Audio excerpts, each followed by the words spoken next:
What's an SEO strategy for e-commerce sites that drives conversions? When it comes to e-commerce sites, there are certain strategies that work best for higher conversions. One of the most important strategies is to start with great keyword research. You need to find high-volume, commercially oriented keywords to reach your target audience. Focus on optimizing your product pages, category pages, and blog content based on customer searches. Long-tail keywords have a 2.5% higher conversion rate than generic keywords, so be sure to optimize product pages for search engines and users. You should also use relevant keywords and meta tags, headings, and descriptions. Here are some other quick tips and insights that can help you with e-commerce. Provide clear product images, detailed descriptions, customer reviews, and easy navigation. Search engines drive 93% of online shopping journeys, and 79% of consumers research products before purchasing. Implement structured data using schema.org to enhance search engine understanding.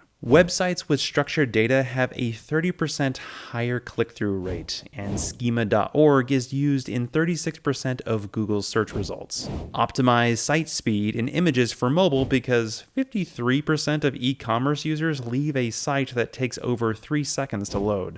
When it comes to e-commerce, you must stay competitive and maximize your website's potential. Conduct keyword research, optimize product pages, leverage structured data, and prioritize site speed and mobile optimization.